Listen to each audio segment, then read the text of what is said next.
the biggest problems facing us today are not things on a virtual screen, that we're not going to code ourselves out of this um, climate change problem. Welcome to the Novara One Planet podcast, hosted by me, Veronica Lysett. And me, Nigel Jollins. Where you'll hear people in coastal communities tell their inspiring and sometimes challenging stories of how they deal with climate change. Today we're talking with Kimberly, who with partner Leo run a not-for-profit organisation called Fishing for Success in Newfoundland, Canada. Leo and Kimberly took the crew of Novara fishing while we're tied up in Petty Harbour and explained how sustainable fishing supports the long-term success of their community. So here we are in beautiful Petty Harbour, Newfoundland. We say Newfoundland, right? We're not saying Newfoundland. No. Newfoundland. Yeah. And we're here with Kimberly and Leo at Fishing for Success nonprofit. Thank you so much for your time today. We've had amazing fish stew, and we went out fishing with them to catch cod. Man, amazing. And Veronica, over to you. So tell us a little bit about your community in Petty Harbour. Give us an idea of the size of it and the people who live here and what they're doing there. The people that live here it used to be around 1,100, something like that. And then when the moratorium was called, people just moved down looking for jobs, like you would, because they were fishing and stuff like that. Moratorium on what? On the cod. And the date was 1992. 1992. Yeah. Anyhow, and so, things changed from there, like big time. Well, it was 30,000 people out of work overnight.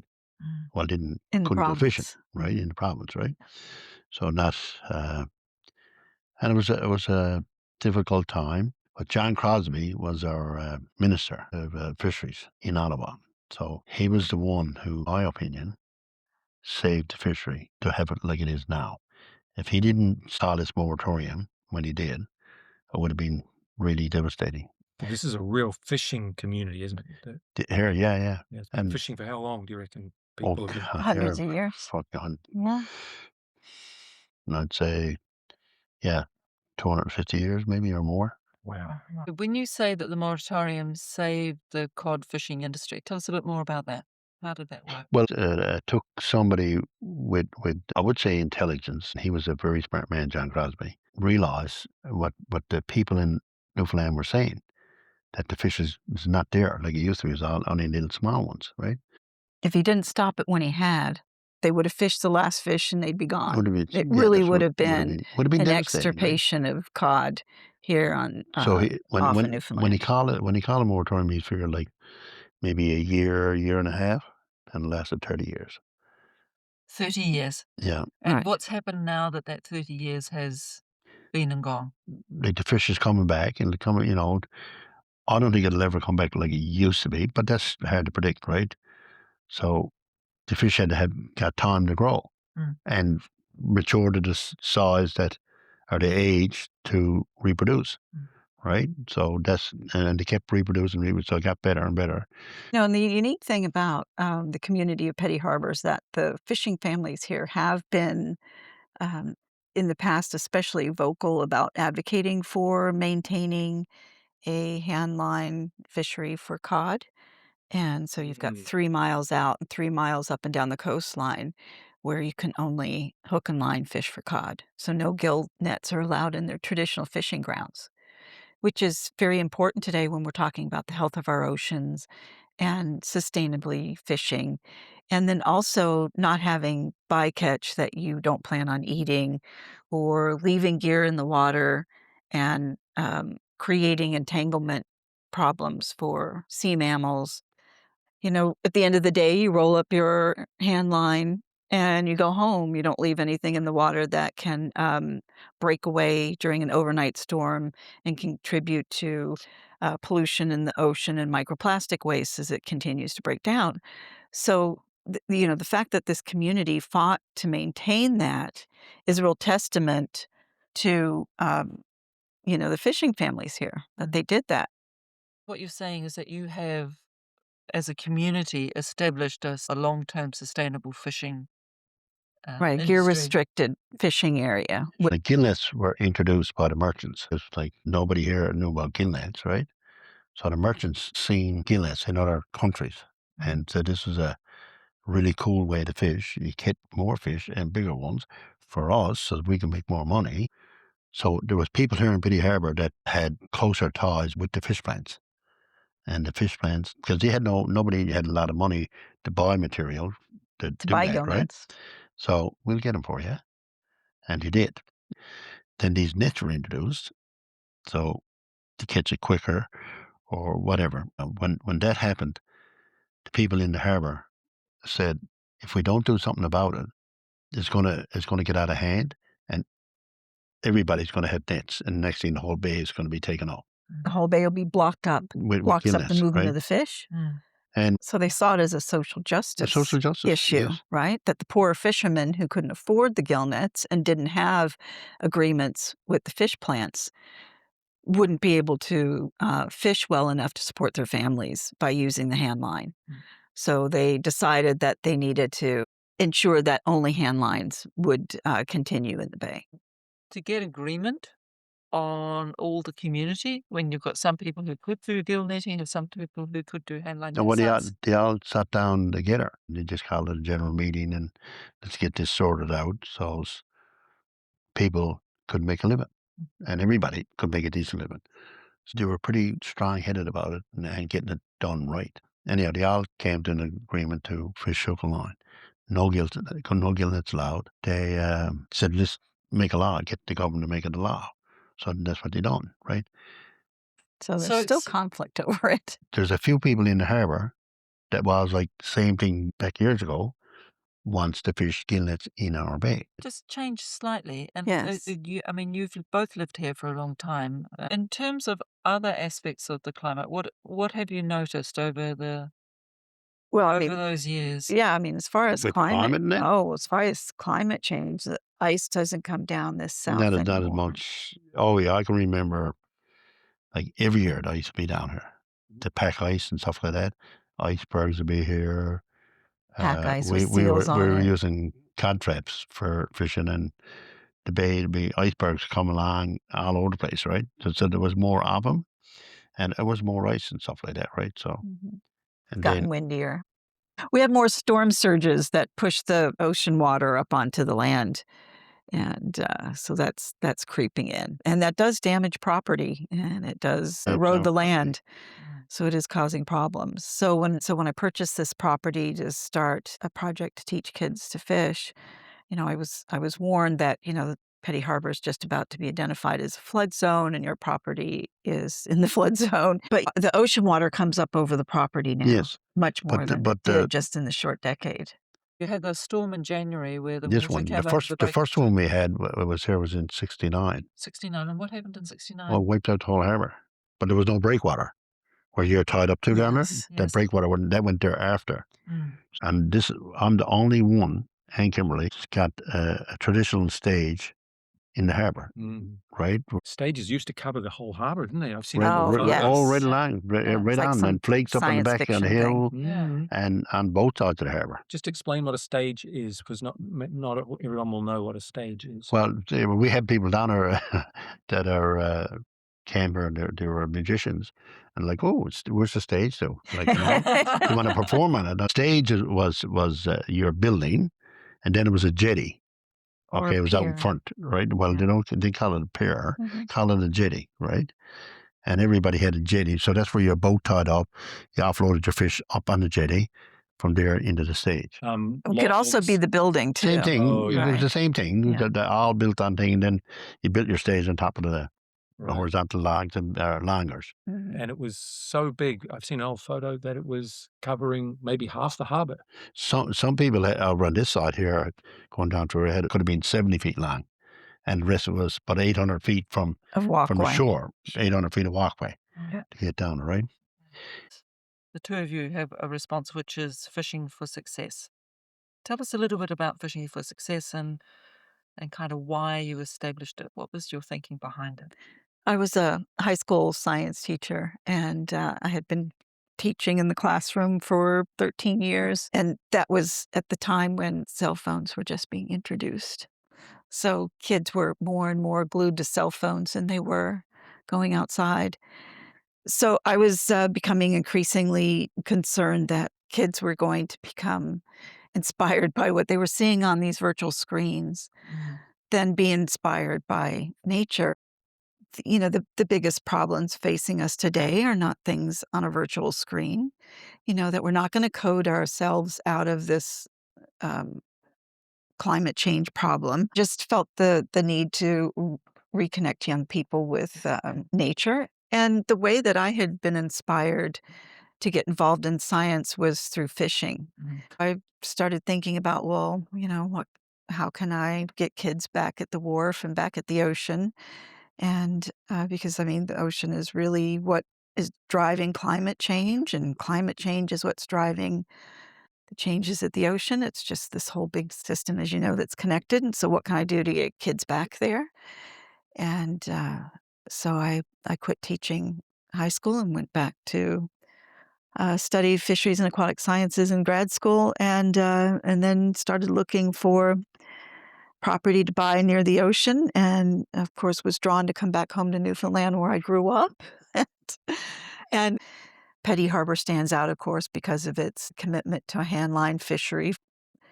And I met Leo, and he just has these amazing traditional skills of dead reckoning and triangulation and processing fish. And all of these traditional skills are important to teach kids today, because using the natural ways of finding and relocating where you are, and recognizing why the waves are moving the way they are, or why the clouds are suddenly moving faster, why the sky is darker, is so much more important than pulling up, the weather app on your phone. And so this is, all part and parcel of immersing young people in the five sense awareness of getting in the boat and getting on the ocean. So Leo and I became good friends, and of course, his thing was he wanted to interact and engage with I tourists was and already doing it. visitors. He was already doing it because I was an example When of that. I was getting in his when boat. when it started, like I was like, okay, there was all kinds of training offered with moratorium when it was called, right? To re-educate So fishermen, right? Yeah. Because they went from and 30% of Newfoundlanders involved in fishing to today it's 2%. 2%, right? So what are you going to So it dropped retrain off. them to So do? Yeah. So what Kimberly was going on about when she came here, all this skills and knowledge that was passed on down, that was so important. And this is what we're trying to really keep people engaged in that, Yeah. right? So that was a big, big thing, right? So when did you set up your not-for-profit then? So we incorporated in 2014, and started running programs about a year later. And yeah, So you've 10 years through. Tell us a little bit about the Girls Who Fish and what you've done with that. that's the thing that, fishing knowledge in most cultures you'll find is patriarchal knowledge, especially when you're talking about knowledge of getting out on the ocean. If you're talking about gleaning, which is that of where you go along the shore, that will be women's work, because that's work where you bring the children with you and you're collecting the seashells at the seashore kind of thing, or the capelin roll, for example. It rolls up on the beach. You'll see families along there. And you can tend to the children while you're doing that work, and that's food that will feed the family. But it's the men who get to go out on the ocean. That inspires us to want to, go to the next continent, or write great novels, or create great paintings. The guys are doing that. And so we're just leaving out Hey, so many other people by not taking them in the boats. And then the other thing is, if you bring women in the boat and there's men there, the boyfriends take over. It happens every time. And so we needed to just start a Girls Who Fish program. And then there's just too many girls for Leo to help.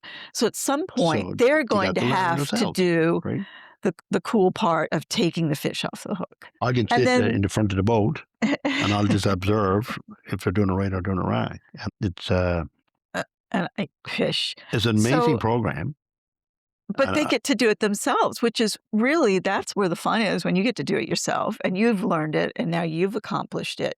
And that just gives you so much more confidence in everything else that you do, because now you've done it. When we got into running programming, we realized we really need to do a programming for women and girls because of this longstanding sort of patriarchal thing. And it turns out that our girls who fish, they become many of our core volunteers for Fishing for Success.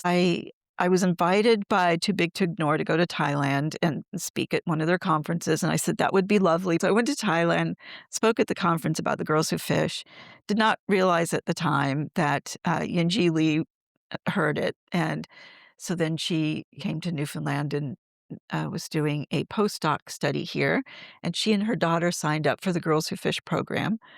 Then when Yinji Lee's at Tokai University, she contacts me and says, "I'm gonna start a Girls Who Fish program." So now we have Girls Who Fish Japan. Wow. Yeah, so we're hoping we can just do this invitation to whoever's listening to the podcast, that we should start this program anywhere, any community around the world. You just need your resident old guy like Leo who has these wonderful skills on the boat, so that you can pass down these patriarchal skills and get them out to the women.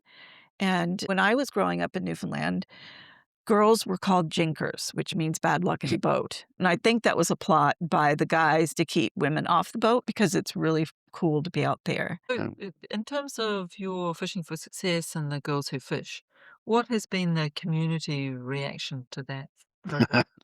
Yeah, so most of our draw has been with the community next door, which is Gould's and St. John's, because the community of Petty Harbour, Maddox Cove itself, I mean, they have, for the most part, they have access to fishing if they want to go fishing.